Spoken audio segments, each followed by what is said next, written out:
हम लेके आए एक ऐसी पर्सनैलिटी को जो यूथ के लिए एक आइकन है और हमारी गवर्नमेंट के एक सर्वेंट है, जिन्होंने हमारे देश की सेवा भी की है और हमारी यूथ को अवेयर भी किया है। और मैं चाहता हूं कि आप लोग भी उनसे कुछ सीखें और तरक्की करें।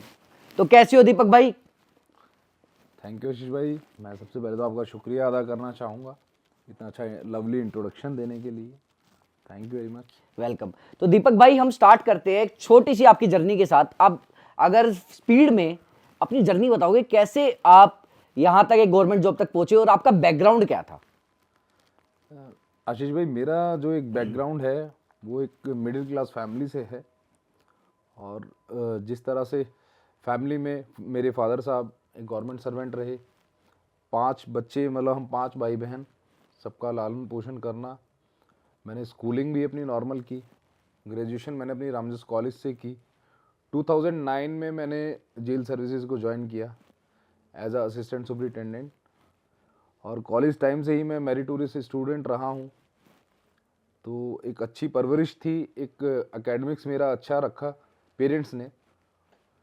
और सारी चीज़ों को देखते हुए आगे बढ़ते हुए मुझे लगता है कहीं ना कहीं मैं उनकी उम्मीदों पे खरा उतरा और वो सब चीज़ें मैंने आगे बढ़ाई, अपने फादर साहब का नाम रोशन किया और मैं यहाँ तक पहुँच पाया। बेसिकली हम जनता को ये बताना चाहते हैं कि हमारे जो दीपक भाई है वो प्रॉपर एक गवर्नमेंट सर्वेंट फैमिली से आते हैं, जहां उनका माइंडसेट भी वही था कि जब बड़े होंगे तो एक गवर्नमेंट सर्वेंट ही बनेंगे। ये आपका माइंडसेट था? एग्जैक्टली देखिए, जो एक मिडिल क्लास फैमिली है, मुझे ऐसा लगता है कि वहाँ बड़े लिमिटेड सोर्सेज होते हैं और हम नहीं सोच पाते कि आप एक बड़े एक अमाउंट के साथ कोई बिजनेस आप स्टार्ट करेंगे, कोई स्टार्टअप आप करेंगे किसी तरह का।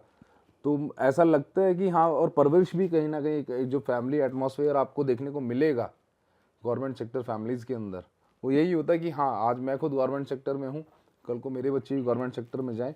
और इवन आगे भी मैं अपनी जनरेशन जो मेरी है उसको लेकर मैं सोचता हूँ कि हाँ, कहीं ना कहीं ये गवर्नमेंट सेक्टर में जाए। लेकिन आपको नहीं लगता जितनी हमारे देश में आजकल ये जॉब्स के लेके मारामारी है, हमें अपने बच्चों पे गवर्नमेंट जॉब का प्रेशर नहीं बनाना चाहिए? देखिए, ये प्रेशर नहीं है, अपने आप में एक, ये मैं कहूँगा एक अचीवमेंट है बीइंग अ गवर्नमेंट सर्वेंट।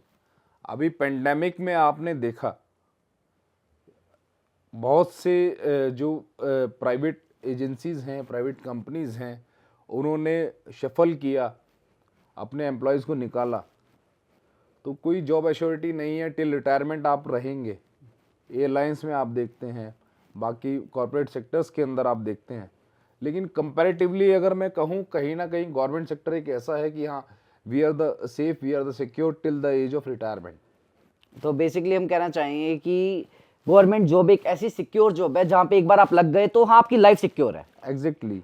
तो बहुत सारे जो हमारे गवर्नमेंट एम्प्लॉयज हैं, उनके बच्चे भी तो स्टार्टअप से निकलते हैं। जैसे हमारे विजय शेखर शर्मा जी को ले लो, छोटा सा आप एग्जांपल मुझे भी ले सकते हो कि मेरे भी पूरा फैमिली बैकग्राउंड अगर देखा जाए तो गवर्नमेंट सर्वेंट से ही निकला है, तो हम भी बिजनेस में आए। तो आपका उनको लेके क्या कहना है कि आप क्या चाहोगे कि आपके बच्चे क्या बने? देखिए, मेरे को ऐसा लगता है कि हाँ, ये पर्सन टू पर्सन वेरी करता है, इंडिविजुअल्स के ऊपर। अगर आपको लगता है कि आपके सोर्सेज अच्छे हैं, आपके अंदर पोटेंशियल है, आप कर सकते हैं एक प्राइवेट सेक्टर के अंदर जाना, या आप अपना एक स्टार्टअप आप लाना चाहते हैं, तो आप कर सकते हैं। लेकिन कंपैरेटिवली मैं फिर से वही बात कहूँगा, अगर आप एक गवर्नमेंट सेक्टर के अंदर हैं तो आप पूरी तरह सेफ हैं, सिक्योर है। आपका मेडिक्लेम, आपकी आउटिंग, सारी चीज़ें टिल रिटायरमेंट, रिटायरमेंट के बाद जो आपको पेंशन मिलता है, एनपीएस आपको मिलता है, वो सारा गवर्नमेंट एश्योर करती है। हाँ, लेकिन हाँ, कहीं ना कहीं है कि एक बहुत लिमिटेड चीज़ें हैं, आपके लिमिटेड सैलरी है जिनमें आपको सरवाइव करना है। तो आप एक लग्जरी तो नहीं, लेकिन हाँ, इतना मैं कहूँगा कि आप एक कंफर्ट जोन में रहकर बीइंग अ गवर्नमेंट एम्प्लॉय आप अपने खुद को आगे बढ़ा सकते हैं। तो हम ये कहना चाहेंगे कि हम एक गवर्नमेंट जॉब में आने के बाद अपने आप को सिक्योर समझ सकते हैं, प्रॉपरली सिक्योर, रिस्क टेकिंग में नहीं जाना चाहिए। एग्जैक्टली। ये अच्छा, गवर्नमेंट जॉब लेने से पहले आपकी बॉडी थी या गवर्नमेंट जॉब आने के बाद थी? देखिए, जो मेरी फिटनेस है, I was appointed as a assistant superintendent Tihar jail in 2009। और उसके बाद मैंने कमांडो कोर्स भी किया। एट दैट टाइम मैं कुल एक 60-62 किलो का एक बड़ा दुबला पतला सा लड़का था। okay. आफ्टर मेरे कमांडो कोर्स के बाद मैं सर्विसेज में आया, मुझे डेली क्रिमिनल से डील करना है, बड़े गैंगस्टर से डील करना है। उस टाइम पर सिल्वर स्क्रीन पे भी एक दौर था दबंग, सिंघम जैसी मूवीज़ का।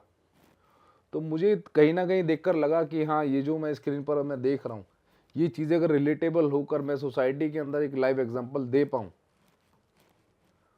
तो मैं बड़ा इन्फ्लुएंस हुआ उन चीज़ों से। मेरे को लगा कि हाँ, जब ये लोग स्क्रीन पर ऐसा कर सकते हैं और ये हमारे बीच के लोग हैं, तो उनसे इन्फ्लुएंस होकर मैंने अपनी फिटनेस जर्नी को स्टार्ट किया 2014 में।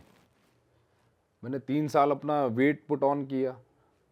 60-62 किलो से मैं 120 किलो तक अपना वेट लेकर गया।